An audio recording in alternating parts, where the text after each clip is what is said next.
দাদার কাছে বসছে। বাচ্চারা দেখবেন বুড়ারা যা করে বাচ্চারাও তাই করে। আয়েশা কেবল এই পা দুইটা টান করছে, পজিশন নিছে আর কি শুইব। আল্লাহুম্মা বিসমিকা আমু তো আর কইতে পারে না আর কি। আমি চিন্তা করলাম সুযোগ একটা যায়, এটারে তো দমক দেওয়া যায়, দমক দিছে।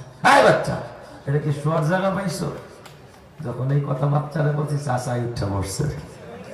আমি কি চাচারে কিছু বলছি? চাচা কি কয় জানেন? হুজুর কইন কইন কইতে দাও না, নাকি আর মিছা কথা কই ভাই।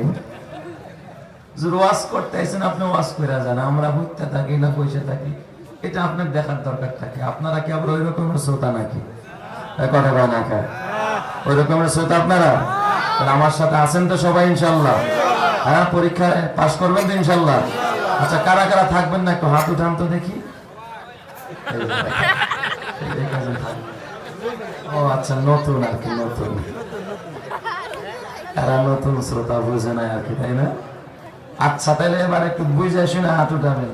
শেষ পর্যন্ত আখেরি মোনাজাত দিয়া প্যাকেট নিয়ে যাইবেন। কারা কারা একটু হাত উঠান তো। মাশাআল্লাহ, নারায়ে তাকবীর, নারায়ে তাকবীর। আল্লাহ কবুল করুন, জোরে কোন আমিন। আজকে একটা গুরুত্বপূর্ণ মেসেজ দেব আপনাদেরকে। অল্প সময় কথা বলবো। ও মাইকের সাউন্ড বাড়াইতে বলে ওরা শুনে না, দেখছেন? আরে ভাই, আপনারা মাইক স্টেজের ভিতরে দেন না। আমি তো চেয়ারম্যান সাহেবের বাসায় বসে সুন্দর সাউন্ড পাইতেছিলাম, কিন্তু ভিতরে সাউন্ড নাই। এরা ভিতরে সিটিংটা সুন্দর করে নেই। এই পিছনে মাইক দেওয়া দরকার ছিল, এখানে 4টা মাইক দরকার ছিল, ভিতরে কোনো মাইক নেই। দেখছেন, এই শ্রোতারা আওয়াজ পাচ্ছে না। মাইকম্যান কোন দিকে ভাই? সাউন্ড দেন। পিছনের শ্রোতারা সাউন্ড পাচ্ছে না, সাউন্ড দেন। বিরক্ত হয়ে তারা বক্সটা ওনাদের দিকে হয়তো ঘুরায় দেন। আপনি এক মাইকের সাউন্ড বাড়ান কেন বারবার? এই গাছের মধ্যে ছোট একটা লাগাইছে, দরকার ছিল 4টা হরে, তাহলে গুম গুম আওয়াজ হতো, মানুষ ঠান্ডা মাথায় বয়ান শুনতো। সিটিং বোঝে না, মাইকের সিটিং বোঝে না ভাই। একটু ওদেরকে সাউন্ড দেন, একটু পিছনে সাউন্ড দেন। তো আমরা একটা গুরুত্বপূর্ণ বিষয় আলোচনা করবো ইনশাল্লাহ। নিজের আলোচনা, পর্যালোচনা। বয়ান তো হলো মুজাকারা, তাই না? আমি বলবো, আপনারা জিজ্ঞেস করবেন, শুনবেন, বুঝবেন, কিছু নিয়ে বাসায় যাবেন ইনশাল্লাহ। রাজি আছেন তো ইনশাল্লাহ? আল্লাহ কবুল করুন, জোরে কোন আমিন। আপনারা যেই পরিমাণ, তার থেকে দ্বিগুণ মনে হয় আমার মা বোনরা আছে। আমি নিজেও দেখেছি আসার পথে কিভাবে তারা হেঁটে আসতেছিল। আসার পরও দেখেছি দলবদ্ধভাবে যেভাবে নারীরা কয়েকবার ওনারা নিয়ন্ত্রণ করতে ভিতরে গেছেন। আলহামদুলিল্লাহ। আমরা চাই ইসলামের এই বাতাস শুধু পুরুষের গায়ে না, শুধু নারীদের গায়ে না, সর্বত্র যেন ছড়িয়ে পড়ে। সকলেই বলি আমিন। আরো জোরে বলি আমিন। আমি পবিত্র কোরআনুল কারীমের সূরা বাকারা, সবচেয়ে বড় সূরা, এই সূরার 208 নম্বর আয়াতে কারিমা তেলাওয়াত করেছি। বিশ্ব নবীর অসংখ্য অগণিত আহাদিসে মোবারকা থেকে এক টুকরা হাদিস পড়েছি। অতি অল্প সময়ে আপনাদের যেন ধৈর্যচ্যুতি না ঘটে, আপনাদের ইনশাআল্লাহ চাহিদা অনুযায়ী যতটুকু সম্ভব সংক্ষেপ করা যায়, আমি সংক্ষেপেই কিছু আলোচনা পেশ করব। আল্লাহ যেন কথাগুলো বলার পরে, শোনার পরে, বুঝার পরে বলনেওয়ালা, শুননেওয়ালা, বক্তা, শ্রোতা, উদ্যোক্তা, আয়োজক কমিটি, এলাকাবাসী সকলকে আল্লাহ তাআলা এই কথাগুলোর নূর আমাদের সিনার মধ্যে বদ্ধমূল করে দেন। সকলেই বলি আমিন। আমরা সবাই মুসলমান ভাই, আমরা সবাই কি মুসলমান। আমাদের ধর্ম কি? ইসলাম। কথা কিন্তু স্পষ্ট বুঝতে হবে, এটা আপনার আমার জন্য খুব জরুরি কথা। আমাদের ধর্মের নাম কি? সবাই বলেন কি নাম? ইসলাম। ইসলাম অর্থ কি? হ্যাঁ, ইসলাম অর্থ কি? আপনাদের মধ্যে দ্বিমত হয়ে গেছে এখন। আসলে ইসলাম ধর্ম এটা শান্তির ধর্ম, কিন্তু ইসলাম শব্দের অর্থ শান্তি না। ইসলাম ধর্ম এটা কি ধর্ম? শান্তির ধর্ম।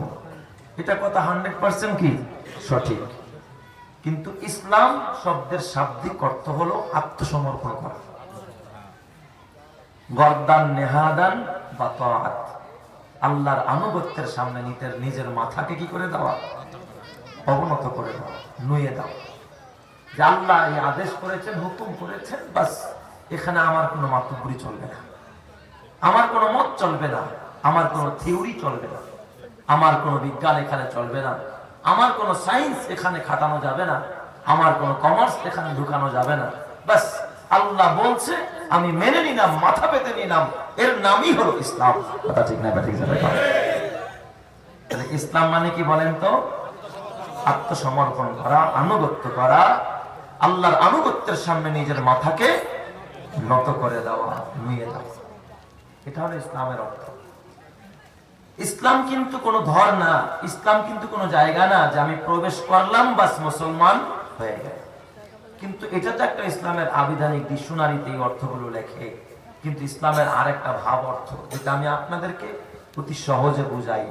ইসলাম হলো কিছু রীতিনীতির নাম, কিছু নিয়ম কানুনের নাম, কিছু হুকুম আহকাম, কিছু বিধিবিধানের নাম। আর এই বিধিবিধান হুকুম আহকাম যারা পালন করবে তারাই মুসলমান।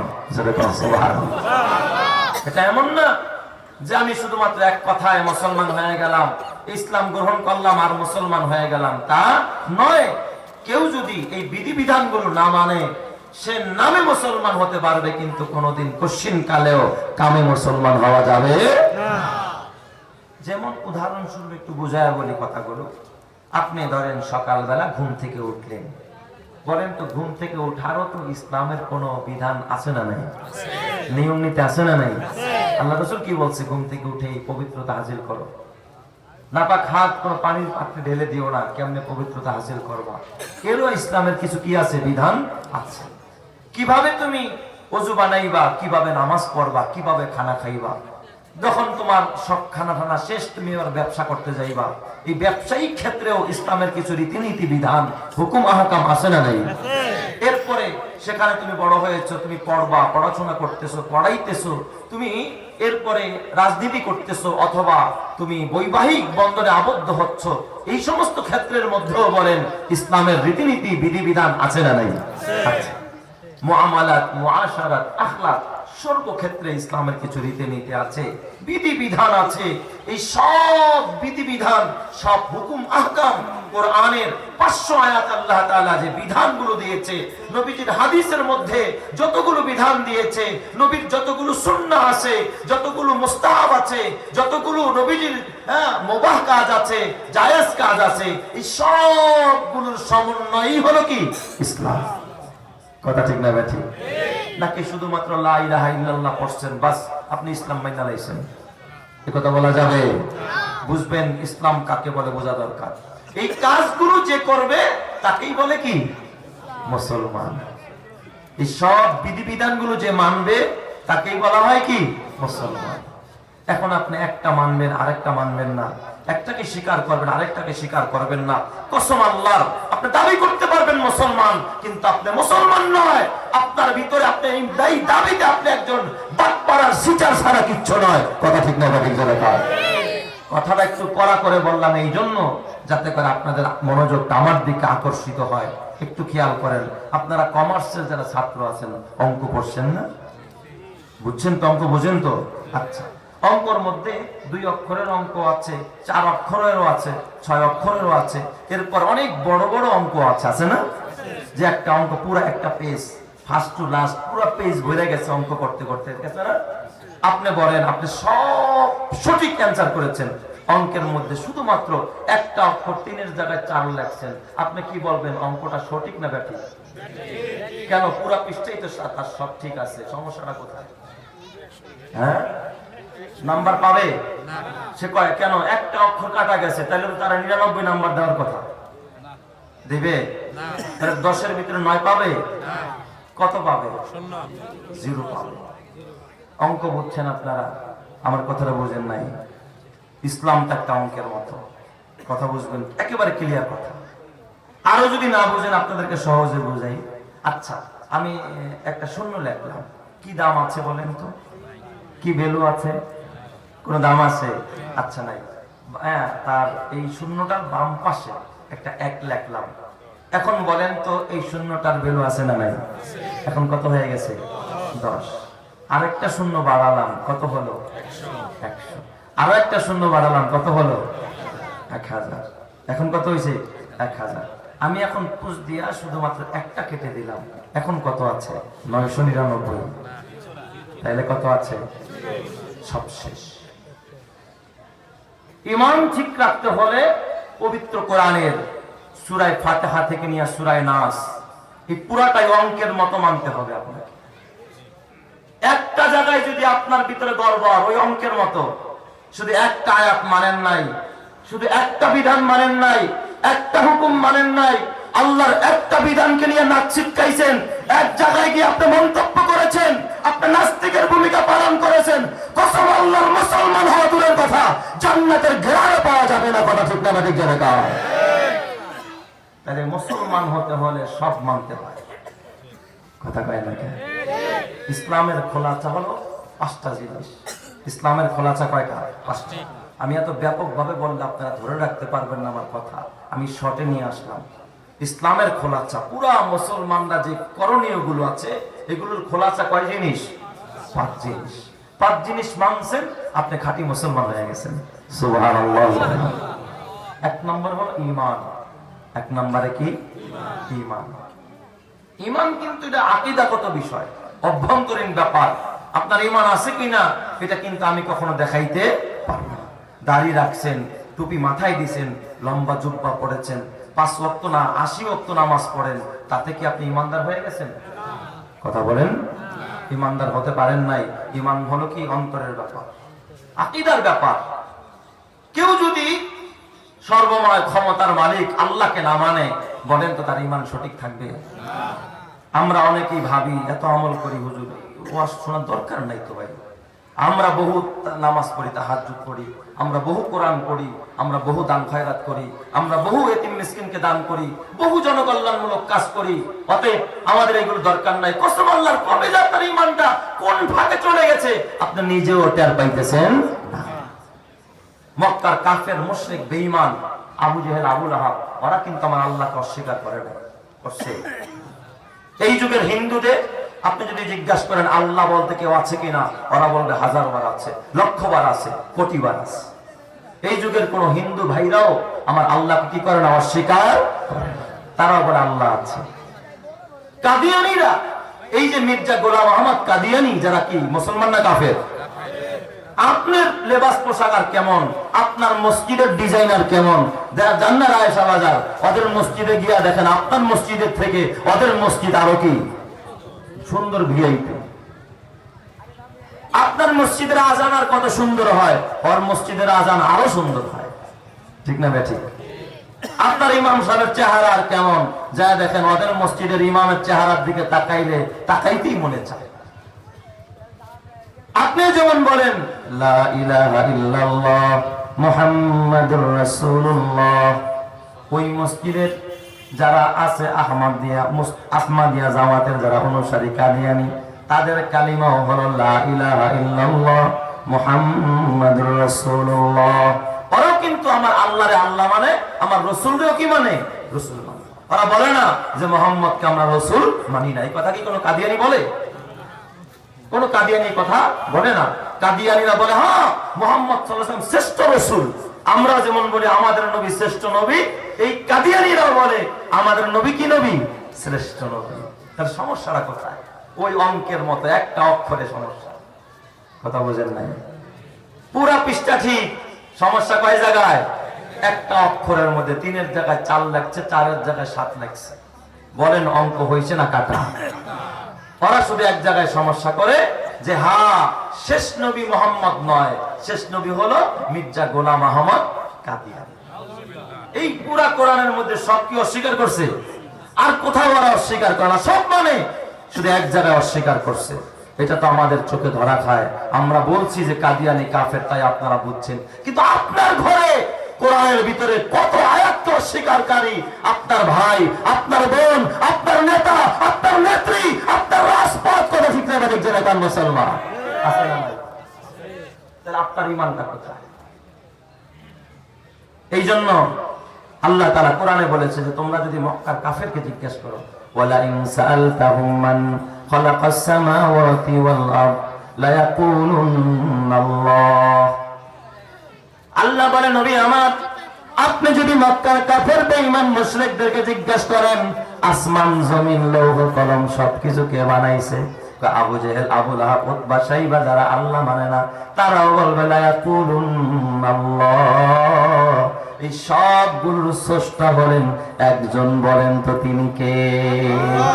আরো জোরে বলেন না তিনি কে? আল্লাহ। তারাও আমার আল্লাহকে আল্লাহ মানে, তাইলে কেন তারা জাহান্নামী, আমরা কেন জান্নাতি?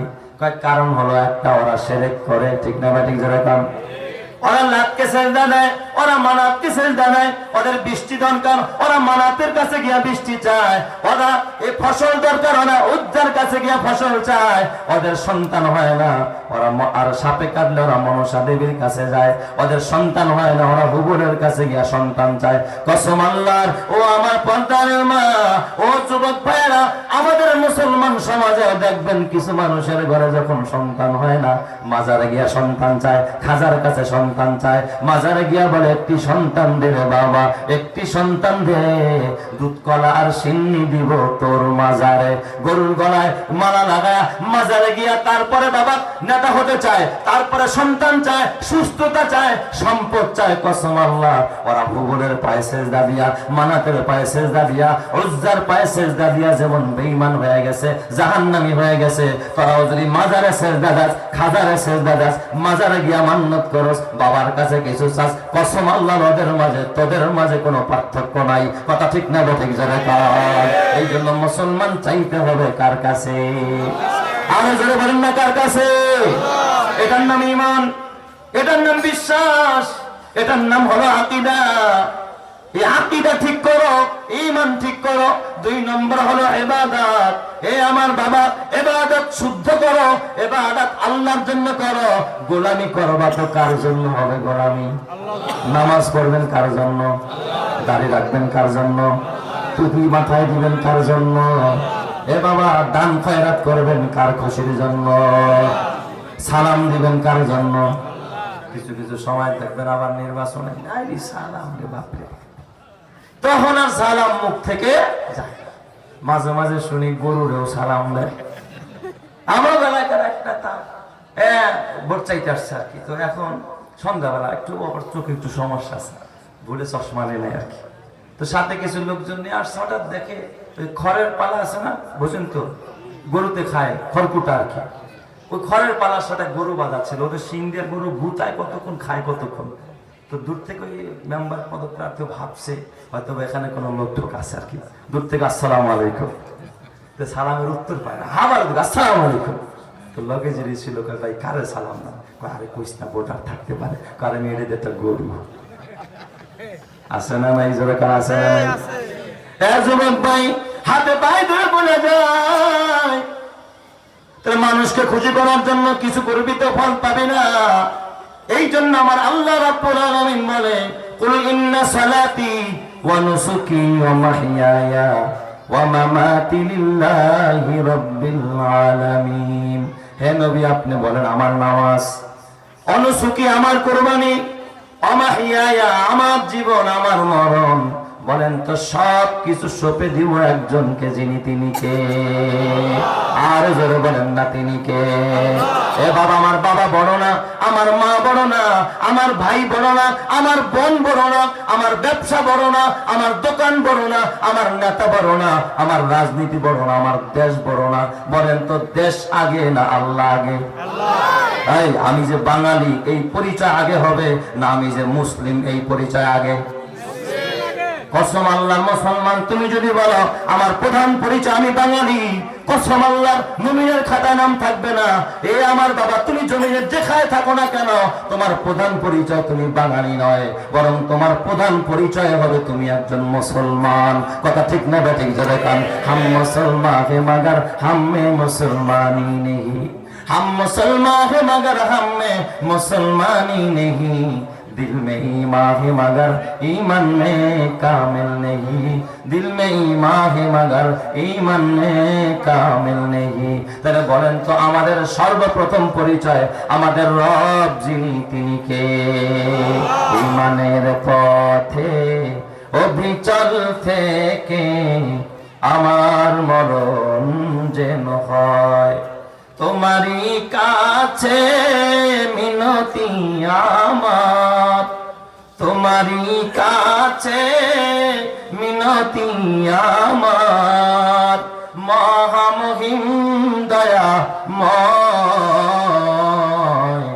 ঈমানের পথে অবিচল থেকে আমার মরণ যেন হয় ইমানের পথে অবিচল থেকে, আমার মরণ যেন হয়।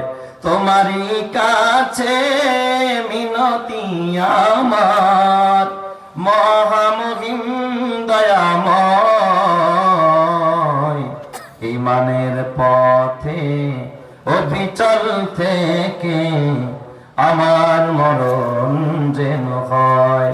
প্রতিদিন মিথ্যের মুখোমুখি হয়, বেদিন ফাসেকেরা করে হইচই, আজাজিল এসে গোমরাহি সুর গানে করে তুলে মোহময়, ইমানের পথে অবিচল থেকে আমার মরণ যেন হয়। তোমারই কাছে মিনতি আমার মহামহিম দয়াময়, ইমানের পথে অবিচল থেকে আমার মরণ যেন হয়। জোরে জোরে কান আমিন, আর জোরে কান আমিন। এ আমার বাবা, ও আমার পর্দানের মা, মাগো ও মা, কিয়ামতের ময়দানে সম্পদ নিয়ে আল্লাহর কাছে দাঁড়াইতে পারবি না। ও মা, ক্ষমতা নিয়ে দাঁড়ানো যাবে না, অলংকার নিয়ে দাঁড়ানো যাবে না, কিন্তু যদি কেউ ঈমান নিয়ে দাঁড়ায়, ঈমান নিয়ে হাজির হয়ে যায়, ওই মানুষটাকে জান্নাতের দরজা খুলে দিবেন যিনি, তিনি কে? আল্লাহ দেবে কিনা বলেন তো? রাবেয়া বসরি রহমাতুল্লাহ আলাইহি, তার কি সম্পদ ছিল? কোটিপতি ধনী ছিলেন নাকি? আরে রাবেয়া বসরিয়ার মতো একজন মা, এ ছিল মায়ের চতুর্থ কন্যা। সুবহানাল্লাহ বলেন সবাই।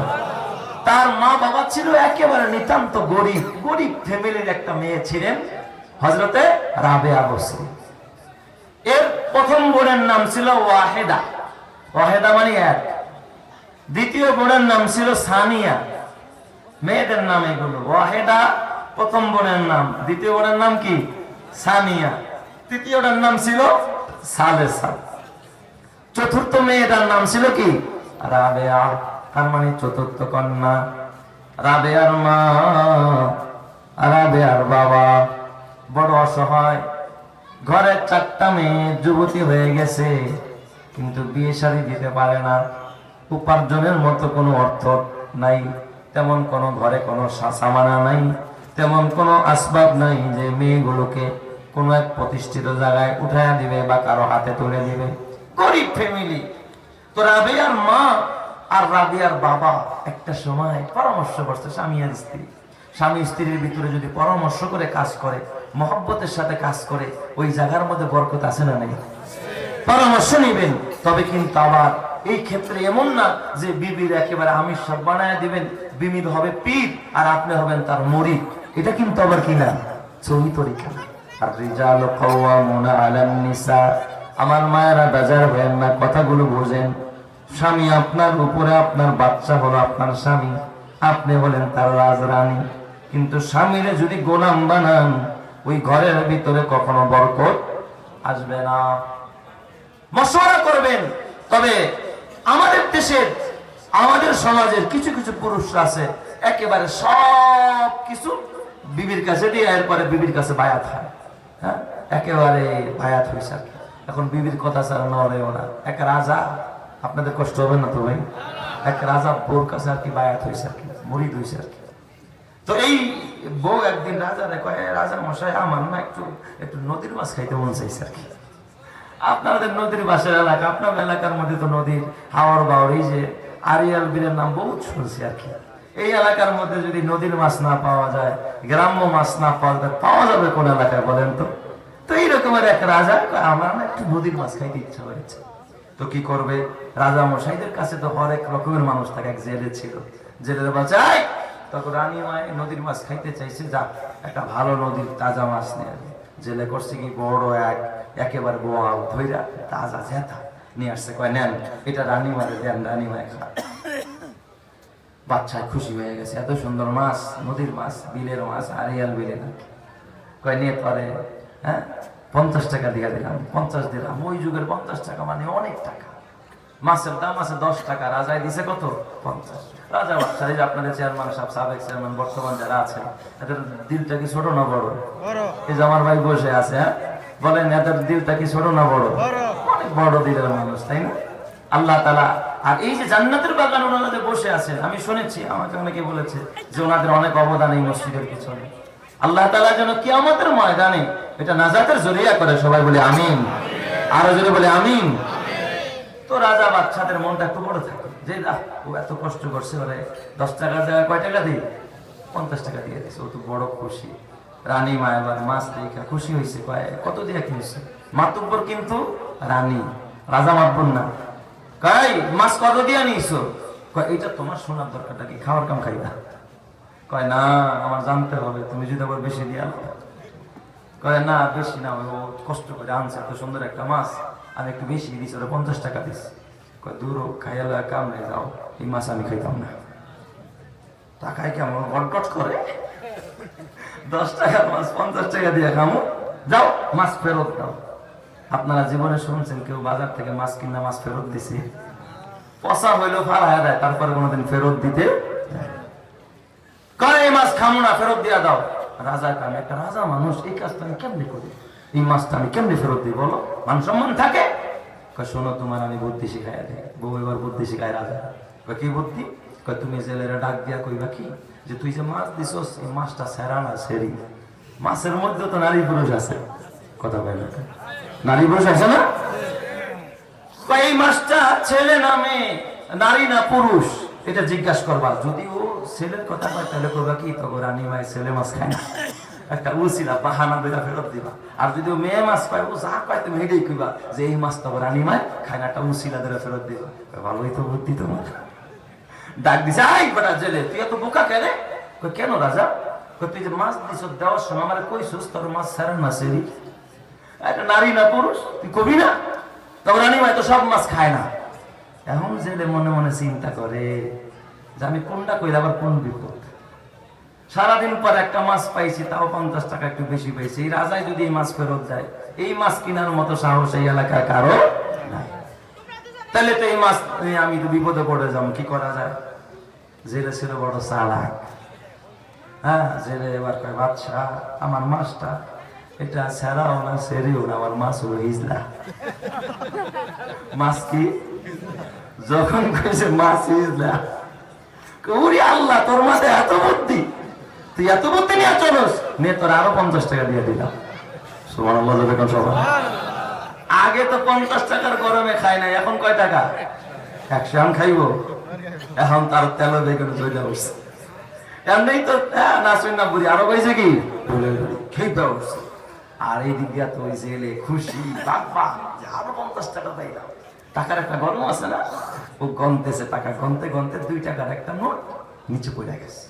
ও টাকাটা উঠাইয়া ধুলাটা মুইসা চুমা দিয়া পকেটে রাখছে। রানী আবার দুপুর থেকে দেখছে, কয় বাচ্চা দেখছেন কত বড় আহমক, কাঞ্জুস, বখিল, ও গরিবের হক মাইরা খাইছে। কয় কেমনে? কয় 2 টাকা নিচে পড়ছিল, গরিবরা টোকায় নিতে এতগুলো টাকার মধ্যে। এইটা উঠান লাগে, আবার মোছন লাগে, আবার চুমা খাওয়ান লাগে, আবার পকেটে ধরন লাগে। পরে ধরেন, বাচ্চা একটা ওসিলা পাইছে, কয় ঠিক আছে ধরলাম, ধরে হাত করা লাগায় আয়না করে ঢুকাই দিছে আর কি। এই দেখছেন না, ও তো সুযোগ একটা পাইছে আর কি।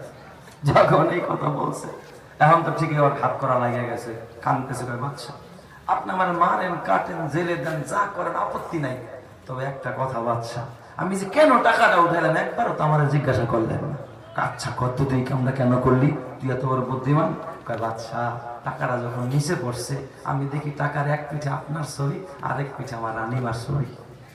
কয় বাচ্চা এই টাকাটা যদি নিচে পড়ে থাকতো, মানুষ জুতা দিয়া পারাই, পশু পাখিতে পায়খানা করতো, গাধায় প্রস্রাব করতো। আমি চাই নাই আমার রাজা রানী অপমানিত হোক, তার টাকার তার ছবির উপরে কেউ পাড়া দেখ।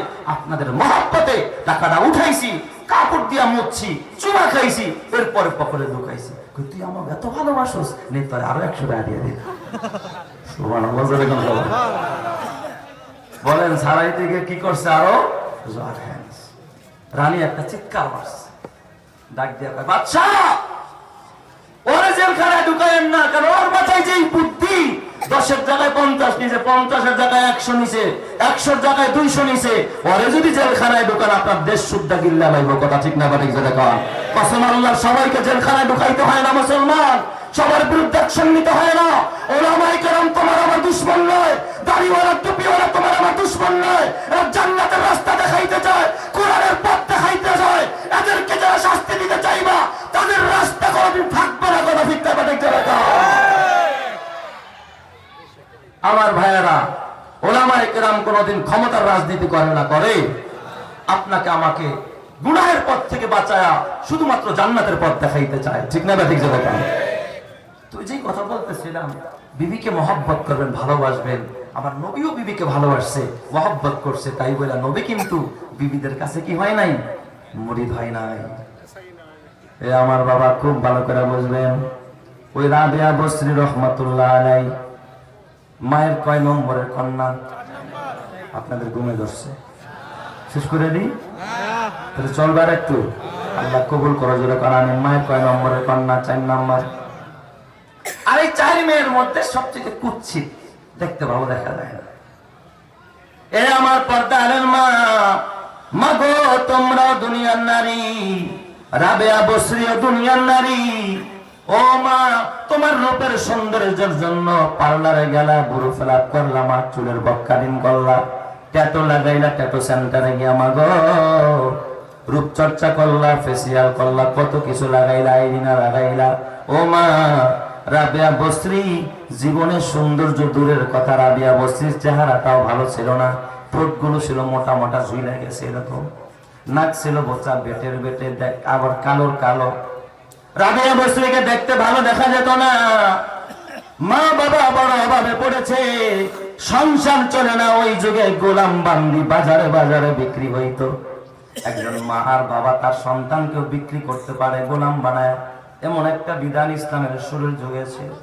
রাবেয়া বসরির মা আর বাবা চিন্তা করলো যে এখন তো অভাবের সংসার, বেচার মতো কিছু নাই, তাহলে একটা মেয়েরে বিক্রি করে দিই, একটা মেয়েরে বান্দি বানাই, দাসী বানাই। কয় তাহলে কারে বানানো যায়? দেখবেন ভালোটা কেউ ছাড়তে চায় না, যেটা সব চাইতে কালো, দেখতে দেখা যায় না ভালো, তার নাম কি? রাবেয়া। রাবেয়ার মা আর বাবা, এই মেয়েটা দেখতে ভালো দেখা যায় না, নাক বোচা, কালো, কণ্ঠ সুন্দর না, এই জন্য বিয়ে দেওয়া যাবে না। রাবেয়ার মা আর বাবা এই রাবেয়া বসরিকে অভাবে পইরা, এমনি এমনি না, সুখে সুখে না, অভাবে পইরা সন্তানটারে বিক্রি করে দিস। রাবেয়া বসরি রহমাতুল্লাহ আলাই কেমন আল্লাহর ওলি ছিলেন। ও মা, তোমরা যদি রাবেয়ার মতো মা হয়ে যাও, কসম আল্লাহ, তোমাদের ঘর থেকে আল্লাহ তাআলা যুগের আব্দুল কাদের জিলানীর মতো সন্তান পাঠায়া দিবে। কথা ঠিক না ঠিক জোরে বলেন, তোমার আল্লাহ পারে কি পারে না? রাবেয়া বসরির মালিক তারে কিনে ছোট্ট একটা ঝুপড়ি ঘর, গোলাম বান্দিরে থাকতে দেয় ঝুপড়ি ঘরে, কুড়ে ঘরে, গরু ঘরে, আস্তাবাড়ের পাশে একটা ঝুপড়ি ঘর বানায় দিস। ওই খেজুর পাতা দিয়া ছাউনি দেওয়া, বেড়া দেওয়া, ওই ঝুপড়ি ঘরের ভিতরে রাবিয়া ঘুমায়। কোন রকম নিচে কোন ধরনের কার্পেট নাই, কোন তোষক নাই, কোন রকম খেজুরের পাতা বিছায়। একটা সময় আপনারা দেখছেন খড়কুটা বিছায়া, নাড়া বিছায়া, আমাদের দেশের মানুষ তারপরে চাটাই বিছায়া সেখানে তোষক বানায় থাকতেন। এই দৃশ্য আপনারা দেখছেন কি দেখেন নাই? মুরব্বীরা দেখছে, অভাবের সময় একটা সময় ছিল। এ যুবক, ও বুড়া বাবা, এই রাবেয়া বসরি রহমাতুল্লাহ আলাইহি কত বড় আল্লাহর ওলি। এ আমার মায়েরা, রাতের বেলায় তার মালিক কুড়ে ঘরে রাবিয়ার থাকতে দেয়। রাবেয়া একটা যুবতী নারী, যদিও সুন্দরী না, কিন্তু সে তো একটা যৌবনে ভরা নারী। রাবেয়ার মালিক গভীর রাত্রে মনে মনে চিন্তা করে, একা একা রাবেয়া ওই ঘরের মধ্যে থাকে, একটু ভয়ও হয় আমার পরপুরুষ কাণ্ডকে কিনা। মালিক একটু চিন্তা করলো, দেখি আমার রাবেয়ার কি হালাত। রাতের বেলায় বের হইয়া আওয়াজ দেয় না, কাশিয়ে দেয় না। রাবেয়ার ঘরের পাশে যে বেড়া দেওয়া ছিল, ওখানে গিয়া দাঁড়াইছে, দেখে ভিতরে নিবিন বাতি জ্বলতেছে। মালিকের ভিতরে সন্দেহ, আবার দেখে রাবেয়া কথা কয়, কয় কি রে, মনে হয় কোনো পুরুষ ঢুকছে বা কেউ ঢুকছে, ওখানে কথা কয় কার সাথে। আবার নিগুন বাতি জ্বলে, আবার দেখি চুপি সারে ফিস ফিস ফিস ফিস করে যেন কার সাথে কথা কয়। এই দিক দিয়ে রাবেয়ার মালিক চিন্তায় পড়ে গেল, আল্লাহ, মানুষ ঘুমায়, পশু পাখিরা ঘুমায়, সব নারী পুরুষরা ঘুমায়, কিন্তু রাবিয়া কেন ঘুমায় না? ওর ঘরে বাতি জ্বলে, আবার দেখি ফিস ফিস করে যেন কার সাথে কথা বলে। এই রাবিয়া আবার কার সাথে কথা বলে? মালিক একটু খুব মনোযোগ দিয়ে কানটা বেড়ার সাথে লাগায় শুনতেছে। হঠাৎ দেখে সেজদায় পড়া হযরতে রাবিয়া মালিকের সাথে কথা কয়। মালিকরে ডাক দিয়া বলে, আল্লাহ, ও আকাশের মালিক, তুমি তো দুনিয়ায় আমার একজন গোলাম মালিকের অধীনস্থ করে দিয়েছ। আল্লাহ সারাদিন তার গোলামি করতে হয়, তোমার গোলামি করতে পারি না। আল্লাহ দিনের বেলায় তার খেদমত করতে হয়, তার হুকুম মানতে হয়, এই জন্য তোমার গোলামি করতে পারি না। ও গো রব্বুল আলামিন, রাতের সময়টা আমি শুধু তোমারে দেই, কিন্তু তোমার কদমে সেজদা দিয়া আমি রাবিয়ার মন ভরে না, আমার চোখ ভরে না, আমার অন্তর ভরে না। আল্লাহ, যদি সারাটা সময় পারতাম তোমার কদমে আমি রাবিয়া সেজদায় পড়ে তোমার সাথে আমি কথা বলতাম। আল্লাহ, আমি তোমাকে ভালোবাসি। ও গো রব্বুল আলামিন, তুমি আমারে কবুল করে নাও। এই কথাগুলো যখন মালিক শুনলেন, মালিকের চোখ দিয়ে অজরে পানির ফোঁটা গড়াইতেছে। আয় আল্লাহ, আমি কারে দাসী বানাইলাম, কার খেদমত দিতেছি। আয় আল্লাহ, দেখি তো এই মেয়েটার সাথে আসমানের মালিকের সম্পর্ক। সকালবেলা যখন রাবিয়া ফজরের নামাজের পর ঘর থেকে বের হয়, মালিক ডাক দেয়া বলে, রাবিয়া, ও রাবিয়া, ওই জাতের কসম করে বলি, ওই জাতের কসম যে জাত আমারে বানাইছে, তোমারে বানাইছে, আজ থেকে আমি তোমারে আজাদ করে দিলাম, তোমারে স্বাধীন করে দিলাম। যাও, তোমাকে আমি স্বাধীন করলাম। রাবিয়া কান্দে আর কয়, মালিক, আপনি যদি আমারে আজাদ করে দেন, আমি কার কাছে গিয়ে আশ্রয় নিব? কে আমারে খাওয়াবে? কে আমাকে থাকার জায়গা দিবে? মালিক ডাক দেয়া কয়, তোমার আমি আজাদ করেছি, কিন্তু তোমাকে আমি তাড়া দিব না। তুমি আমার বাড়িতে থাকবা, আমার ঘরে থাকবা, আমি তোমার খাবারের ব্যবস্থা করব। এতদিন তুমি আমার খেদমত করেছো, আজকে তোমাকে আমি আমার রবের জন্য খেদমতের জন্য খালি করে দিলাম। আর আজ থেকে আমি তোমার খেদমত করব, তোমার সব কিছু দেখাশোনা করব। চিৎকার মেরে কন্যা আল্লাহু আকবার। আলহামদুলিল্লাহ কদ্দারা খাইরা ওয়া কাবালা, আলহামদুলিল্লাহ কদ্দারা খাইরা ওয়া কাবালা, ওয়া শুকরু লিমান সাওয়ারা হুসনা ওয়া জামালা, লা জিদ্দা ওয়ালা নিদ্দা ওয়ালা হাদ্দা লিমাওলা, আল্লানা কামা কানা ওয়ালাম ইয়ালকা জাওয়ালা, লা ক্বাবলা ওয়ালা বাদা ওয়ালা ওয়াক্তা জামানা, লা হাজিবা ওয়ালা মানিআ লিল্লাহি তাআলা, লা তুশরিক ফিল্লাহি ওয়ালা রাব্বা সিওয়াহু, লা ওয়ালিদা ওয়ালা ওয়ালাদা ওয়ালা উম্মা লা খালা, ফারদুন সামাদুন আন সিফাতিল খালকি বারিয়ুন, রাব্বুন আযালিয়ুন খালাকাল খালকা কামালা। জোরে জোরে কন্না আল্লাহু আকবার, আর জোরে কন্না আল্লাহু আকবার। ও এলাকার মা বোনেরা, ও বানাইখালীর মায়েরা, মাগো, তোমরা তো রাবিয়ার উত্তরসূরি মা। ও মা, আজকে তুমি তোমার স্বামীর সাথে দুর্ব্যবহার করো না। বলেন তো, এই পৃথিবীর ভিতরে সাইয়্যিদাতু নিসাই আহলিল জান্নাহ, জান্নাতের সর্দারানী হবে যেই নারী, তার নাম কি? হযরতে ফাতেমা, নবীজির কলিজার টুকরা কন্যা, হযরতে আলীর স্ত্রী। বলেন তো, হযরতে ফাতেমার ঘরে দিনের পর দিন খাবার ছিল না, ঘরের মধ্যে অভাব আর অভাব, কিন্তু কোনোদিন ফাতেমা স্বামীর সাথে তর্ক করে নাই, স্বামীর সাথে কোনোদিন গালমন্দ করে নাই, স্বামীর একটা কটু কথা বলে নাই। জোরে করো সুবহানাল্লাহ।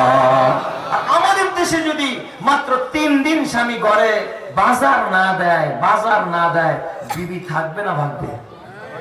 হ্যাঁ, আরে বাজার তো দূরের কথা, খালি কসমেটিক্সটা বন্ধ করে দেয়। যদি মার্কেটে যাওয়া বন্ধ করে দেয়, থাকবে না ভাববে? আমার বাপের তোর কাছে বিয়ে দিয়া সাইমারি খাইছে আর কি, আমার কপালটাই নষ্ট হয়ে গেছে। অথচ ফাতেমার ঘরে 3 দিন হয়ে যায় খাবার নাই। ও আমার মায়েরা, মাগো, আল্লাহর নবী কয়, তোর স্বামী হলো তোর বড় পীর। আল্লাহর নবী কয়, লাউ কুনতু আমুরান আহাদান আইয়াসজুদা লিআহাদিন লা আমারতুল মারআতা আন তাসজুদা লিজাওজিহা। আল্লাহর নবী বলে, দুনিয়ার কোন মানুষকে যদি আল্লাহ ছাড়া গায়রুল্লাহকে সিজদার পারমিশন থাকতো, তাহলে দুনিয়ার নারীকে বলতো, তোরা তোর স্বামীর পায়ে সিজদা দে। আল্লাহ রাসূল বলেন এই হুকুম কোন নারীকে দেওয়া হয় নাই, তার মানে কোন গায়রুল্লাহকে সিজদা দেওয়া জায়েজ নাই। তার মানে বোঝা গেল স্বামীর কত মান মর্যাদা। এই জন্য কোন বিবি যদি আগে মারা যায়, স্বামী যদি বেঁচে থাকে, আর স্বামী যদি আল্লাহ আমার বিবিটা বড় ভালো ছিল, আল্লাহর নবী কয় ওয়াজাবাত লাহাল জান্নাহ, ওই নারীর জন্য খোদার জান্নাত ওয়াজিব হয়ে যাবে। চিৎকার মেরে কান্না আল্লাহু আকবার। তাইলে আমার মা, খবরদার স্বামীর সাথে বেয়াদবি করা যাবে না। তবে ও স্বামীরা খবরদার, তোর বিবি কিন্তু তোর ঘরের দাসী না। বিবিরা পিটানো যাবে না, গালি দেওয়া যাবে না, বকা দেওয়া যাবে না। বিবির সুখে দুঃখে বিবির পাশে থাকা দরকার আছে না নাই? স্বামীরাও বিবিরে বুঝে না, বর্তমানে বিবিরাও স্বামীরা বুঝে না। এই জন্য আল্লাহ নবী কয় খায়রুকুম লিআহলিহি ওয়া আনা খায়রুকুম লিআহলি। তোমাদের ভিতরে শ্রেষ্ঠ পুরুষ তারা যারা তার বিবির কাছে ভালো। আমি মুহাম্মাদের 11 বিবি ছিল, আমি আমার সব বিবিদের কাছেই ভালো ছিলাম। যেরকম সুবহানাল্লাহ। একজন বিবি নবীর বিরুদ্ধে কোনো কমপ্লেইন কারো কাছে করতে পারে না। আমার নবী কেমন? সাইয়্যিদুল মুরসালিন, আসমানের নিচে জমিনের উপরে আমার নবীর থেকে দামি কোন নবী নাই, দামি কোন মানুষ নাই। এত বড় নবী, দোজাহানের নবী, সরওয়ারে দো আলম। দাওয়াতি কাজ শেষ করে বিকেল বেলা ঘরে ঢুকছে মা আয়েশার হুজরা। মা আয়েশা সিদ্দিকা বড় সুন্দরী নারী ছিলেন। মা আয়েশারে নবীজি কুমারী অবস্থায় বিয়ে করেছেন। মা আয়েশা এত সুন্দরী, নবীজি স্বামী স্ত্রীর ভিতরে খুনসুটি হতো, ভালোবাসার কথা আদান প্রদান হতো। আমরা তো বিভিন্ন নামে ডাকি, কত যে নাম। তুমি আমার জীবন, তুমি আমার মন, তুমি আমার জুতা, তুমি আমার ফিতা, তুমি আমার জানো, কত কিছু যে কয়। আমার নবীজি তার বিবিরে ডাকতেন হুমায়রা। হুমায়রা মানে লাল সুন্দরী। সুবহানাল্লাহ বলেন। কি সুন্দর মজার ডাকে আমার নবী ডাকতেন, ইয়া হুমায়রা আইনা আনতি, ও আমার লাল সুন্দরী কোথায়? সুবহানাল্লাহ বলেন। নবীজি ডাকতেন হুমায়রা করে। কাকে? মা আয়েশা। আমার নবীজি ভিতরে ঢুকলেন। ঢুকার পর নবীজি জিজ্ঞেস করলেন, ও আয়েশা আইনা আনতি, হুমায়রা তুমি কোথায়? মা আয়েশা ডাক দিয়া কয়, ইয়া রাসূলুল্লাহ রান্নাঘরে রুটি বানাইতেছি। আর কে? কয় আমি এবং আপনার কলিজার টুকরা সন্তান কন্যা হযরতে ফাতেমা। আপনাদের মনোযোগ আছে? এই না কষ্ট হইতেছে না? তোবারক আগে নেবেন। হ্যাঁ, তাহলে এই অল্প সময়ের মধ্যে ইনশাআল্লাহ, আমি অল্প সময়ের মধ্যে শেষ করতেছি। আমি শেষের দিকে চলে আসছি ইনশাআল্লাহ। হ্যাঁ, চলবে আরো। আল্লাহ কবুল করো, জোরে কানা আমিন। আমার নবীজি মা আয়েশা সিদ্দিকার ঘরে ঢুকলেন। মা আয়েশা সিদ্দিকা রাদিয়াল্লাহু তাআলা আনহা ঘরের ভিতরে রান্না করতেছে, রুটি বানাইতেছে। হযরতে ফাতেমা জোহরা রাদিয়াল্লাহু তাআলা আনহা, এ বাবা, হযরতে আয়েশা সিদ্দিকা রুটি বেলন দিয়ে, ওই যে বলে বেলে না, কি কয় এটাকে? বেলন দিয়া বেলে না, রুটি বেলতেছে আর ফাতেমার হাতে তুলে দিচ্ছে। হযরতে ফাতেমা রুটিটা হাতের মধ্যে নিয়ে ওই যে তাজ আছে এটার ভিতর রুটি সেক দিতেছে, গরম দিতেছে, রুটি ভাজতেছে। মা জি দুইজনে মিলে কাজ করতেছে। ইতিমধ্যে আমার নবী ঘরে। নবীজি ধমক দেয় নাই, তাড়াতাড়ি আসো, কই গেলা? বরং নবীজি সারাদিন কষ্ট করছে, দাওয়াতি কাজ করছে। দেখেন আদর্শবান স্বামী কারে কয়? আদর্শবান স্বামী কারে কয়? আমাদের তো হুঁশ থাকে না, ঘরে ঢুকে 14 গোষ্ঠী উদ্ধার করে নেয়। নবীজি রান্নাঘরে গেলেন, ডাক দিয়া বলে, ও ফাতেমা, তোমার মা অনেক কষ্ট করেছে, তোমার মাকে ঘরে পাঠায় দাও। আমি মোহাম্মদ আটা বেলে দিব, রুটি বেলে দিব, বানায় দিব, ফাতেমা তুমি ভাজতে থাক। নবীজির কথা শুনি না, ফাতেমা ও আম্মু তুমি ঘরে যাও, বাবায় রুটি বেলে দিবে আর আমি ফাতেমা রুটি ভাজতে থাকি। আমার নবীজি রুটি বেলতেছে, আটা চাইনা পেড়া বানায়া রুটি বেলতেছে, আর ফাতেমা হাতের মধ্যে নিয়ে রুটি তার মধ্যে দিয়া রুটি উল্টাইতেছে। এতক্ষণ রুটি ভাজতেছে, সুন্দর ফলতেছিল, রুটি সুন্দর ভাজা হইতেছে। নবীজি যখন এই রুটি নিয়ে ফাতেমার হাতে দেয়, রুটি তার মধ্যে দেয়, এত আগুন জ্বালায়, তাপ বাড়ায়, কিন্তু রুটি সেকা হয় না। কাঁচা রুটি কাঁচাই থাকে, ভাজার হয় না। ফাতেমার শরীর দিয়ে ঘাম ধরতেছে, আগুন কি রে, আগুন তাপ কমে গেল। আগুন খুব জোরে খরায় দাও কয় না গ্রামের ভাষায়, খুব বেশি করে জাল দিতেছে, বেশি করে লাকড়ি দিতেছে। ফাতেমা ঘাইমা গেছে, সাহস পায় না নবীরে কিছু বলতে, ডাক দিয়া আব্বা, এতক্ষণ আমার মা হযরত আয়েশা রুটি বেলতেছিল আর আমি রুটি ভাজতেছিলাম। আব্বা গো, কত সুন্দর রুটি ভাজা হলো, রুটি সেকা হলো, কিন্তু যখন আপনি রুটি বানানো আরম্ভ করলেন আব্বা, রুটির এত উল্টায় এত জ্বালায়, রুটি তো জ্বলে না আব্বা, রুটি ভাজা হয় না, কাঁচা রুটি কাঁচাই থেকে যায়। ফাতেমা এই কথাটা বলতে দেরি তাকায় দেখে আয়না মুতাজরিফান, আমার নবীর দুটা চোখ দিয়া গাল বে দাড়ি মোবারক ভিজে ভিজে পানির ফোঁটা টপ টপ করে পড়তেছে। নবী আমার ডাক দিয়া কয়, ফাতেমা ও মা, তুই তো জানোস না রে মা, এই আটার ভিতরে তোর বাবা আকায়ে নামদার তাজদার মদিনা মুহাম্মদুর রাসূলুল্লাহর হাত লেগেছে। এই আটার ভিতরে তোর বাবার হাত লেগেছে। ও ফাতেমা, যে আটার গায়ে তোর বাবা মুহাম্মদুর রাসূলুল্লাহর হাত লেগেছে, এই রুটিকে দুনিয়ার আগুন দূরের কথা, জাহান্নামের আগুনও কোনোদিন পোড়াইতে পারবে না। চিৎকার মেরে কন্যা আল্লাহু আকবার। যুবক ভাই, তুই যদি ওই নবীর সুন্নতটার চেহারার ভিতরে লাগাস, ওই নবীর সুন্নতি মেসওয়াক যদি মুখে লাগাস, ওই নবীর সুন্নতি টুপিটা যদি মাথায় দেস, ওই নবীর সুন্নতি জামাটা যদি তোর গায়ে আসে, কসম আল্লাহ, ওই দেহের জন্য জাহান্নামের আগুন হারাম করে দিবেন যিনি তিনি কে? আমার পাগল মন ওই মদিনার প্রেমে পড়েছে, বলো পাগল মন ওই মদিনার প্রেমে পড়েছে।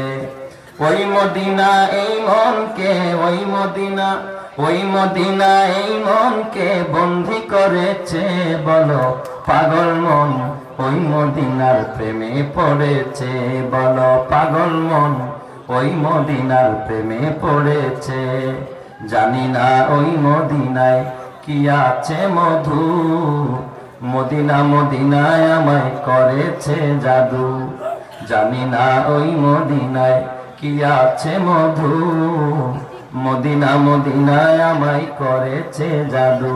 বিশ্বজাহান নবীর প্রেমে, বিশ্বজাহান নবীর প্রেমে পাগল হয়েছে, বলো পাগল মন ওই মদিনার প্রেমে পড়েছে।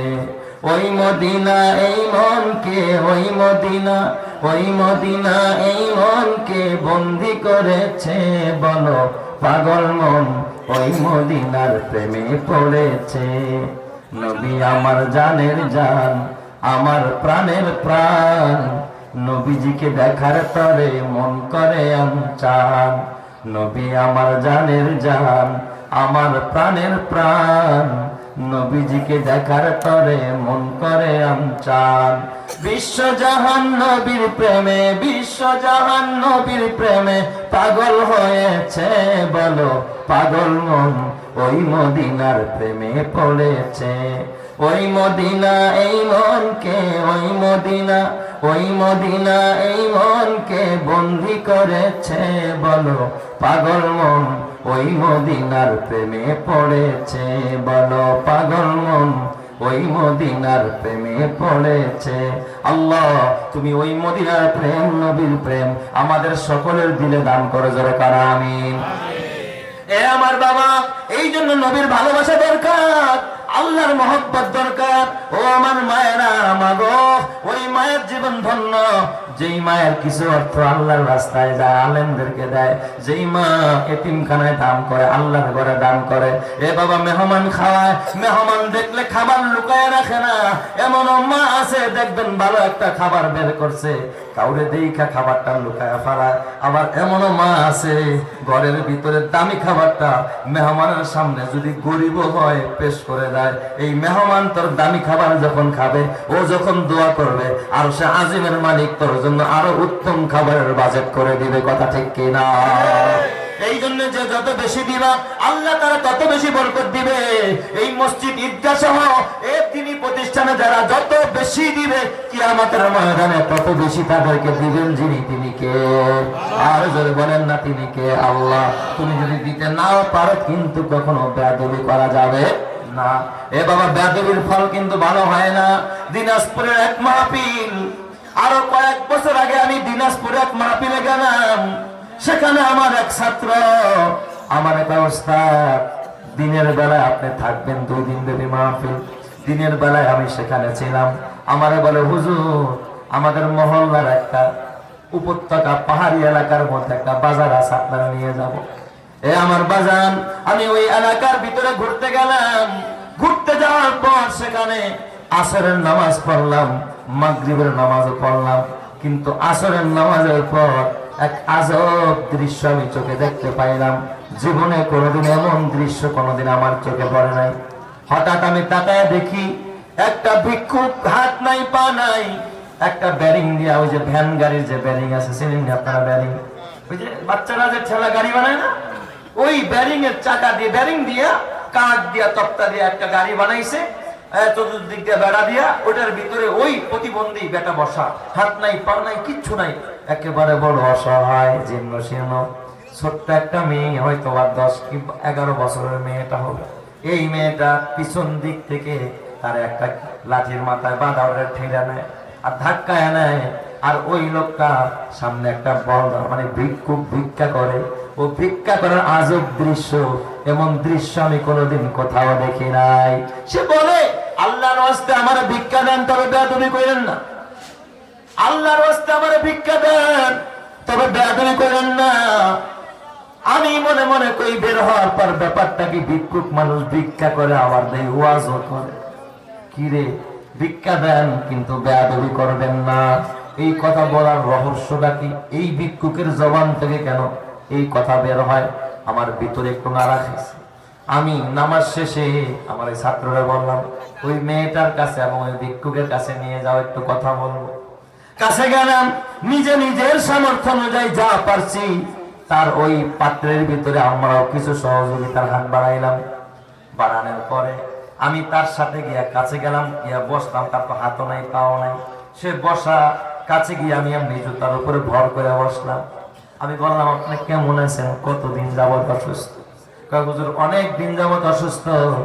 আমি কি ভিক্ষা করেন? এটা কে? পিছনে কয়টা আমার মেয়ে।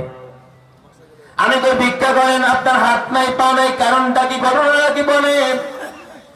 আর আপনি এই কথা কেন বলেন? আল্লাহর ওয়াস্তে ভিক্ষা দেন, বেয়াদবি করবেন না। আপনি ভিক্ষা চাইবেন, দোয়া করবেন, কিন্তু এই কথা সতর্ক কেন করেন? ভিক্ষা দেন, বেয়াদবি করবেন না, এই কথাটা আপনি কেন বলেন? এই কথাটা বলতে দেরি, দেখি লোকটার চোখ দিয়ে অজরে পানির ফোঁটা গড়াইতে দেরি নাই। এ বাবা, তোর হাত আছে, তুই হাতের মর্ম বুঝোস না। যার হাত নাই সে বুঝে হাতের মর্ম। তোর পা আছে, তুই পায়ের মর্ম বুঝোস না। যার পা নাই সেই বুঝে পায়ের মর্ম। তোর চোখ আছে, তুই চোখের মর্ম বুঝোস না। যার চোখ নাই সে কেবলমাত্র বুঝে চোখের কি মর্ম। যার কিডনি নষ্ট সেই বুঝে কিডনির কি মর্ম।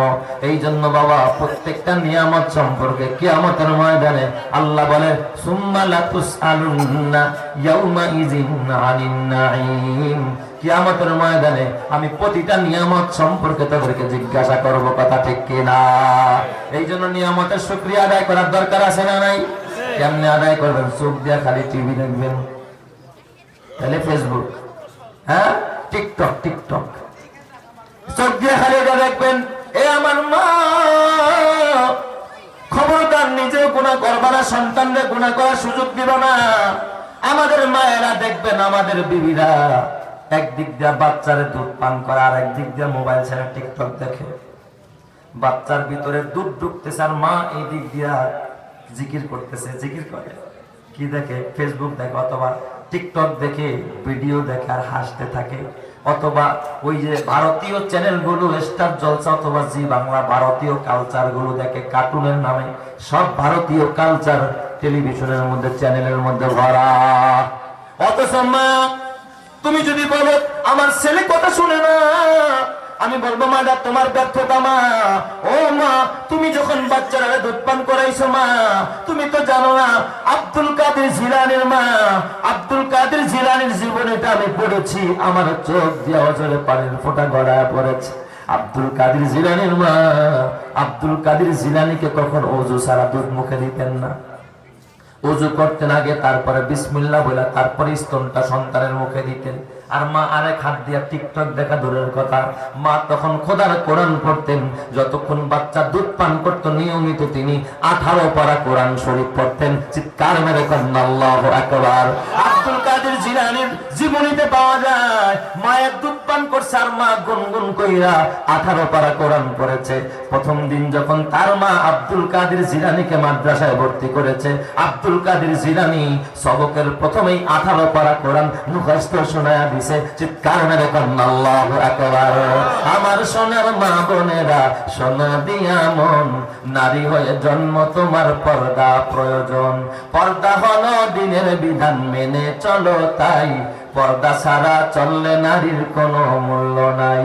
মেয়েরা যে মায়ের জাতি, কত যে সম্মান। পর্দা ছাড়া আজ নারী হচ্ছে অপমান। পত্রিকারই পাতা খুললে প্রায় দেখা যায় এসিড নিক্ষেপ, নারী ধর্ষণ, এসব খবর হয়। পর্দা করে চললে নারী পাবে সবার শ্রদ্ধা। শয়তানেরই পোশাক ছেড়ে করো দিনের পর্দা। ওই যুবকরা, ওই যে ভিক্ষুক মেয়ে ঠেলতেছে আর বলে আল্লাহর রাস্তায় ভিক্ষা দাও, বেয়াদবি করো না। আমি জিজ্ঞাসলাম ভাই আপনি এই কথা কেন কন? সে কয় হুজুর তাহলে একটু কাছে আসেন, শোনেন। চোখ দিয়া দেখি পানি পড়ে, কাঁদতেছেন। কাঁদেন কেন? কয় হুজুর জীবনে এমন ভুল করেছি যে ভুলের কোনো মাসুল নাই। আমি বললাম এমন ভুল কেন করলেন? কি ভুল করেছেন আমারে বলেন। কয় হুজুর আমার বাবা ছিল এলাকার একজন গ্রাম্য সালিশ, গ্রাম্য মাতুব্বর। হুজুর আমার বাবা ছিল, আপনি যেই মসজিদে নামাজ পড়লেন হুজুর, এই মসজিদের একটা দীর্ঘকালীন সভাপতি ছিল আমার বাবা। হুজুর আমি ছিলাম একটা বখাটের সন্তান, এলাকার মধ্যে মদ খাইতাম, এলাকার ভিতরে জুয়া খেলতাম, এলাকার ভিতরে এমন কোন অকারণ ছিল না আমি তা করি নাই। হুজুর আমার সামনে কেউ কথা বলতে পারতো না, আমি অ্যাকশন নিয়ে নিতাম।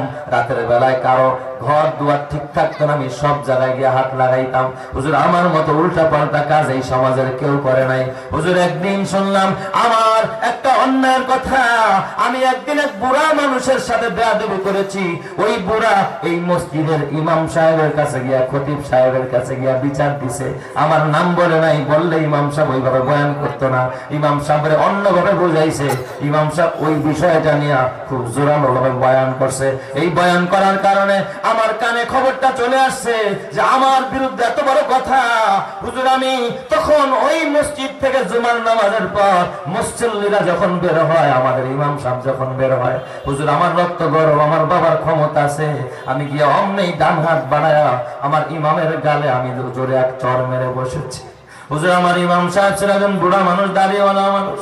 হুজুর আমি যখন চর দিয়েছি, ইমাম সাহেব লজ্জায় আবার মসজিদের মধ্যে ঢুকে গেছে, কাউরে বিচার দেয় নাই, কিছু বলে নাই। মসজিদে ঢুইকে আমি দেখছি ইমাম সাহেবরে মোনাজাতে কাঁদতে দেখছি। এরপর থেকে আমার অন্তরের মধ্যে ভয় ঢুকছে। হুজুর আমি এই যে বাসায় আসলাম, বাসায় আসার পর 1 মাসের মাথায় দেখি আমার হাতের মধ্যে শিরশির করে, এইভাবে রড টান খা, আমি হাত ঠিক রাখতে পারি না। ডাক্তারের কাছে গেলাম, ডাক্তার কয় ক্যান্সার হয়ে গেছে, এখন হাতের মধ্যে আছে, হাত না কাটলে এই ক্যান্সার গোটা দেহে ছড়িয়ে যাবে, মারা যাবে। কয় হুজুর, এরপর আমার বাবা সিদ্ধান্ত নিল, কিছু জায়গা বিক্রি করলো, আমার হাত কাটলো। আমার এই হাত ভালো হতে না হতে দেখি আমার আরেক হাতে একই সমস্যা। ডাক্তার আমার ওই হাতটাও কাটছে, কসম আল্লাহ হুজুর আমার পায়ে একই সমস্যা, আমার পাও কেটে ফেলেছে। আমার বাবা আমার পিছনে তার যত সম্পদ ছিল সব শেষ করে দিয়েছে। এরপরে সব জায়গায় আমার জিল্লতি, আমার বাবার জিল্লতি, সমাজের মানুষ এখন আর আমাদেরকে দেখতে পারে না। হুজুর আমার বাবা যখন মারা যায় আমরা কেমনে খাবো, আমি এই জন্য ভিক্ষা করি। তো আমার এই বেয়াদবির ফসল, আমি ওস্তাদের সাথে ইমামের সাথে বেয়াদবি করেছি, যার কারণে আমার এই ফসল। কয় হুজুর এই কাজ যেন কেউ না করে, তার পরিণতি যেন এমন না হয়, এই জন্য আমি ভিক্ষা করতে গিয়া বলি বাবা ভিক্ষা দে, কিন্তু বেয়াদবি করিস না। এ আমার বাবা তুমি আলেমরে সম্মান করতে না পারো, হাদিয়া দিতে না পারো, মসজিদ বানাইতে না পারো, মাদ্রাসা বানাইতে না পারো, দান খয়রাত করতে না পারো, তাতে তুমি জাহান্নামে যাইবা না, কিন্তু বেয়াদবি কইরো না। বেয়াদবি করলে জাহান্নাম ছাড়া কোনো গতি থাকবে না। কথা ঠিক না ঠিক জোরে কর। এই জন্য আমার বাবা, ও আমার পর্দারের মা, মাগো কবরে যাইবা, ও বাবা তোমরাও কবরে যাইবা। হযরতে ফাতেমা রাদিয়াল্লাহু তাআলা আনহার কথা বলে বিদায় নিব। যেই ফাতেমা রাদিয়াল্লাহু তাআলা আনহা জীবনে কোনোদিন ইশরাকের নামাজ না পড়া ফজরের পরে যায় নামাজ থেকে উঠতেন না, কোনো কাজে হাত বাড়াইতেন না। এ বাবা দেখো দিলটা নরম করে চোখে এক ফোঁটা পানি ফালাইতে পারো কিনা? ও আমার মা, মাগো, যার বাবা আল্লাহর পরে যার মর্যাদা, ওই ফাতেমার কেমন সবর। হযরতে ফাতেমার ঘরে খাবার নাই, হযরতে ফাতেমা কোনোদিন ইশরাক ছাড়া যায় নামাজ থেকে ওঠে না। হযরতে আলী একদিন মসজিদ থেকে নামাজ পড়ে আসছে, ঘরে আইসা দেখে ফাতেমা যায় নামাজে নাই। কিরে আমার বিবি কোথায়? এই সময় তো বিবি যায় নামাজে থাকার কথা। হযরতে ফাতেমাকে তালাশ করে, এদিক সেদিক তালাশ কইরা হঠাৎ দেখে বিবি রান্না ঘরের ভিতরে কয়েকটা চুলার মধ্যে রান্না বসাইছে। এক চুলায় পানি গরম করে, আরেক চুলার মধ্যে কাপড় ভিজায় রাখছে, আরেক চুলার মধ্যে দেখে একটা পাত্রের ভিতরে কতগুলো আটা খামিরা করতেছে। এই পরিমাণ আটা, যেই পরিমাণ আটা হযরতে আলীর ঘরে 5 দিনেও খায়া শেষ করতে পারে না। হযরতে আলী আশ্চর্য হয়ে গেলেন। আবার মাসটাও ছিল রমজান মাস। হাইরে বলেন তো, রমজান মাসে খাবার দরকার সকালবেলা না বিকেল বেলা? বিকেল বেলা খাবার দরকার, ইফতারিতে খানা দরকার। কিরে ফাতেমা রোজা রাখছে, সবাই আমরা রোজাদার, সকাল সকালে কেন ফাতেমা এই কাজগুলো করে? আলী ডাক দিয়া বলে, বিবি আমার, ও প্রাণের বিবি, তুমি যায় নামাজ থেকে উঠা কেন? এই পানি গরম করো, কাপড় ভিজাইলা, আবার কেন এতগুলো আটা খামিরা করো? আটা তো 5 দিনেও খায় আমরা শেষ করতে পারবো না। কথাটা জিজ্ঞাসা করার সাথে সাথে হযরতে ফাতেমার চোখ দিয়ে হযরে পানির ফোঁটা গড়াইতেছে, ফাতেমা কাঁদতেছে। হযরত আলী বললেন, মা ইউকিকা ইয়া ফাতেমা, ও ফাতেমা, কোন জিনিস তোমার কাঁদায়? হযরত ফাতেমা ডাক দিয়া বলে, স্বামী আমার, দুনিয়ার সকলের কাছে কথা লুকাইলেও আপনার কাছ থেকে কোনোদিন লুকাইতে পারে না, আপনি আমার স্বামী। কয় বলো কি ঘটনা? কয় স্বামী গো, তাহাজ্জুদের পর সাহারি খাইছি রমজান মাস। সাহারি খায়া যখন আমি ঘুমাইছি, আমি ঘুমের ঘরে স্বপ্ন দেখি আমার বাবা দোজাহানের নবী আমার মাথার কাছে এসে বসছে। আমার বাবা তার ডান হাতটা 5 আঙ্গুল আমার কপালের মধ্যে দিয়া, আমার কপালে হাত দিয়ে আমার বাবা আমার ডাক ডাকা, ফাতেমা, ও মা, রোজা রাখছস দুনিয়ায়, সাহারি খাইছস দুনিয়ায়, কিন্তু মারে আজকের ইফতারটা দুনিয়ায় করতে পারবি না। আজকের ইফতারটা হবে তোর বাবার সাথে খোদার জান্নাতে। চিৎকার মেরে কান্না আল্লাহু আকবার। তার মানে ও স্বামী, আমার বাবার স্বপ্ন তো মিথ্যা নয়, আমি আর বাঁচবো না, আজকে আমার মৃত্যুর দিন। আমার বাবা কইছে ইফতারি হবে আমার বাবার সাথে জান্নাতে। আমার বাবা 6 মাস আগে মারা যায়। আমার বাবা মৃত্যুর আগেও বলছে 6 মাস পরে ফাতেমা সবার আগে তোমার সাথে আমার দেখা হবে। আজকে আমার বাবার 6 মাস পুরা হয়ে গেছে। স্বামী আমার বুঝতে বাকি নাই আজকে আমার মরণের দিন। এই কথা শোনার পর মনে হয় না যেন আলীর উপরে আসমানটা ভাঙা আলীর মাথায় পড়ে গেছে। আলীও কাঁদতেছে, ফাতেমাও কাঁদতেছে। হঠাৎ হাসান হুসাইন রাদিয়াল্লাহু তাআলা আনহুমা বাহির থেকে দৌড়ায় এসে দেখে মাও কান্দে, বাবাও কান্দে। ডাক দিয়া বলে, মা, ও মা কাঁদো কেন? ও বাবা কাঁদো কেন? আপনারা জানেন মা নিজে কাঁদে, বাবা নিজে কাঁদতে পারে, সন্তানরে কাঁদাইতে পারে না। মাই যদি বলে আমি মরে যাবো, তাহলে ছেলেরা কাঁদবে। ডাক দেখা, বাবা তোমরা ঘরে থাইকো না, নানার রওজায় যাও, তোমার নানা ভাইয়ের কাছে যাও। হাসান হুসাইন নানাজির সালাম দাও, তোমার নানার সাথে রওজায় গিয়া তোমরা কথা কও। হাসান হুসাইন নবীজির রওজায় গিয়া সালাম দিলে আমার নবীর কবর থেকে, রওজা থেকে হাসান হুসাইনের সালামের উত্তর দিয়া দিতেন, তারা নিজ কানে শুনতে পাইতো। যেরকম সুবহানাল্লাহ। হাসান হুসাইন দৌড়া নানাজির রওজায় চলে গেলেন, গিয়া সালাম দিলেন। তারা 2 ভাই তো আর বুঝে নাই। নবীজি আমার সালামের জবাব দিয়া ডাক দেয়া কয়, হাসান ও হুসাইন, এই এখন তোমরা 2 ভাই আমার এখানে কি চাও? আম্মু পাঠায় দিছে আপনার সাথে কথা বলতে।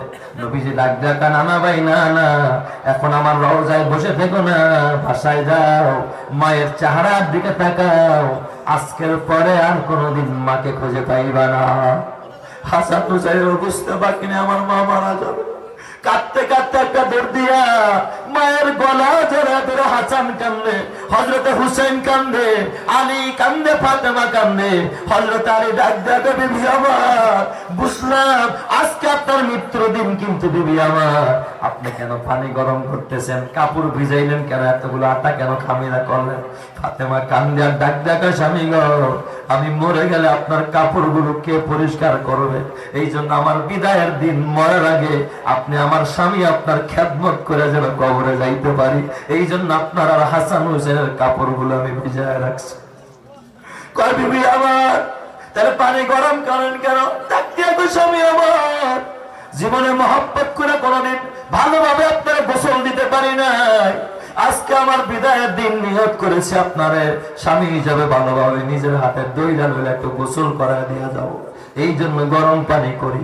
কয় বিবি গো এতগুলো আটা কেন খামিরা করো? কয় স্বামী গো আমি যদি মরে যাই আপনি কান্নাকাটি করবেন, কে আপনারে রান্না করে দিবে, খাবার তৈরি করে দিবে? আমি 5 দিনের খাবার রেডি করে তারপরে কবরে যেতে চাই, যেন 5 দিনের ভিতরে 7 দিনের ভিতরে আপনার ঘরের মধ্যে কোনো খাবারের অভাব না থাকে। চিৎকার মেরে কোন সুবহানাল্লাহ। ও আমার মায়েরা, হযরতে ফাতেমা এই কাজগুলো করতে দেরি, জোহরের পর শরীরটা গরম হয়ে গেছে, জ্বর এসে গেছে, ফাতেমার দাঁড়াইতে পারে না। ফাতেমা শুয়ে পড়লেন, হাসান হোসেন কাছে গিয়া কাঁদে, আলী কাঁদে। হযরতে ফাতেমা ডাক দেখা, স্বামী আমার ও কলিজার টুকরা স্বামী কাঁদবেন না, বিদায় কালে আপনার কাছে আমি 3টা আরজি জানাই, আমার দাবি 3টা পুরো করতে পারবেন কিনা? কয় বিবি গো বলো তোমার এমন কি দাবি? কয় আমার 1 নম্বরের দাবি হলো আমি যদি মরে যাই আপনার খেদমতের কোনো মানুষ থাকবে না, আপনি একটা পছন্দ মতো বিবি ঘরে আনবেন, আমি অনুমতি দিয়ে গেলাম, যেন আপনার কষ্ট না হয়, আপনার সেবায় কোনো ত্রুটি না হয়, আমি অনুমতি দিয়ে গেলাম, একটা বিবি আপনি ঘরে আইনা নেবেন। কেমন বিবি ছিলেন হযরতে ফাতেমা, যে মরার পরে স্বামীর কষ্ট বরদাস্ত করতে পারবে না। 2 নম্বরে ডাক দেওয়া, স্বামী আমার এই যে আমার ছোট্ট হাসান আর হুসাইন, এই হাত 2টা আমি আপনার হাতে দিয়ে গেলাম, আমার হাসান হুসাইন যেন রাস্তায় রাস্তায় মা মা বলে না কাঁদে, আমি মায়ের জন্য যেন 2 ভাই না কাঁদে। স্বামী আমার আবার হাসান আর হুসাইনকে আপনি একটু দেখে রাখবেন, আদর দিবেন, সোহাগ দিবেন, ওদের 2 ভাইকে একটু আদর সোহাগ দেওয়ার কাছে চাইলে নেবেন। এটা হলো আমার 2 নম্বরের দাবি। কয় 3 নম্বরের কি দাবি? কয় স্বামী গো আমি যদি রাতের বেলায় মরে যাই, বিকেল বেলা দুনিয়ার কাউরে খবর দিবেন না, ঘরের দরজা লাগায় আমার গোসল দিবেন, কাফন পরাবেন, একা একা জান্নাতুল বাকিতে কবর করবেন, কাউরে জানাজায় ডাকবেন না, রাতের বেলায় কোনো মানুষ ডাকবেন না। হযরতে ফাতেমা ডাক দিয়া কয়, হযরতে আলী ডাক দিয়া কয়, ও ফাতেমা বিবি গো, ও পরিজার টুকরা বিবি, সব বুঝলাম কিন্তু এটা তো বুঝলাম না কেন আমি মানুষ ডাকবো না? স্বামী আমার আমি জীবদ্দশায় কারোর সাথে দেখা নেই নাই, মরার পরে আমার জানাজার খাটিয়ার সামনে যদি লোক দাঁড়ায়, কাপড়ের উপর দিয়া যদি আমার দেহটা দেখে, মানুষ মনে করবে ফাতেমা কতটা মোটা ছিল, কেমন স্থূল ছিল, তার দেহটার কেমন গরম ছিল। আমার মরার পরে আমার বডিটা কাপড়ের উপর দিয়া কেউ দেখবে, এটা আমি ফাতেমা মরার পরে বরদাস্ত করতে পারবো না। চিৎকার মেরে কান্না আল্লাহু আকবার। এ আমার মা, তারা মরার পরও বেপরদা হয় নাই। মা গো আজকে তোমরা বেপরদা চলো মা, এই জন্য পর্দা করে চলো। এই দিক দিয়ে ফাতেমার ইন্তেকাল হয়ে যায়, হযরতে আলী তার কথা মতো কবর খনন করলেন, গোসল দিলেন, কাফন পরালেন। রাত্র গভীর হয়ে যায়, একা একা খাটিয়া বহন করতে পারে না, একা মানুষ কুলে নেওয়া যায় কিন্তু লাশ কোনোদিন একা একা খাটিয়ায় করে কবরস্থানে নেওয়া যায় না। আলী চিন্তায় পড়ে গেল, হাসান হুসাইন ছোট মানুষ, ওরাও পারে না, 4 জন লোক দরকার একটা খাটিয়া বহন করার জন্য। তাহলে আমি অন্তত 2 জন হইল, 2 পাশ থেকে 2 হাতটা ধরে নেওয়া যায়, তাহলে আমি কেমনে খাটিয়া নিয়ে কবরে যাব? আলী সিজদায় পড়ে কাঁদতেছে ঘরের ভিতরে, ওই দিক দিয়া গভীর রাত। আলী চিন্তায় পড়ে গেল, কেমনে ফাতেমারে আমি কবরস্থ করব? হঠাৎ দেখে গভীর রাতে কে যেন দরজায় আওয়াজ দেয়, আলী দরজা খুলো। দরজা খুলতেই দেখে আবু যর গিফারি, নবীর সাহাবী দাঁড়ানো। কয় আবু যর, তুমি কেন এত রাতে আমার দরজায় ঘুমাও নাই? ডাক দিয়া আলী, আমি ঘুমাইছিলাম, আমি জাগি নাই, আমারে দোজাহানের নবী জাগায়া দিছে। আমি স্বপ্নে দেখি আমার নবী আমার কাছে এসে কয়, আবু যর, আমার ফাতেমার ইন্তেকাল হয়ে গেছে, আলী কাউরে খবর দিবে না, ফাতেমা নিষেধ করেছে। এ আবু যর, আলী লাশ নিয়ে কবরে যাইতে পারে না, তুই গিয়া সহযোগিতা কর, আমার আলীরে সহযোগিতা কর, ফাতেমার লাশটা নিয়ে খোদার কবরে যা। এ আমার বাবা, এখনো হাজার লক্ষ হাজিরা ওই জান্নাতুল বাকিতে মদিনায় যখন ফাতেমা রাদিয়াল্লাহু তাআলা আনহার কবরের পাশে দাঁড়ায়। 2022 সালে আমি যখন আমার আম্মা সহ মাকে নিয়ে যখন দাঁড়াইলাম, আমার মা তো এমনি পাগল, এমনি আগে থেকে কান্না করে। বললাম, মা, এটা ফাতেমার কবর রাদিয়াল্লাহু তাআলা। আমার মা চিৎকার মেরে বসে পড়ছে। এ আমার বাবা, এমন কোন মুমিন নাই, এমন কোন হাজি নাই হযরতে ফাতেমার কবরের সামনে গেলে কাঁদে না। এ মা, এমন কিছু আমল করে যাও, তোমার জন্য মানুষ কাঁদবে, ভুবন কাঁদবে, মা সবাই তোমার জন্য দোয়া করবে, তোমার জন্য মাহফিল হবে, তোমার জন্য কোরআন খতম হবে। মা, এমন কিছু কাজ করে যাও। ঘরের টিভি রাইখা কবরে যায় না মা, সন্তানটারে বেনামাজি বানায়া কবরে যায় না, নামাজি সন্তান বানায়া কবরে যাও। এ বাবা, তোমার জন্য দোয়া করনেওয়ালা সন্তান বানায়া কবরে যাও, একটা মসজিদ বানায়া কবরে যাও, একটা এতিমখানা বানায়া কবরে যাও, একটা ঈদগাহ বানায়া কবরে যাও। আমি এই যুব সমাজকে ধন্যবাদ জানাই, ওরা এত সুন্দর ব্যবস্থাপনাটা করলো, এই সুন্দরভাবে মাহফিলটা করলো। বলেন তো আপনারা খুশি না বাজার? আল্লাহ যেন এই মাহফিলের উসিলায় এই যুব সমাজ সহ এলাকাবাসী যারা আয়োজন করেছেন সকলকে যেন জান্নাতি হিসাবে কবুল করে। সবাই বলে আমিন। সবাই ইস্তেগফার করে আস্তে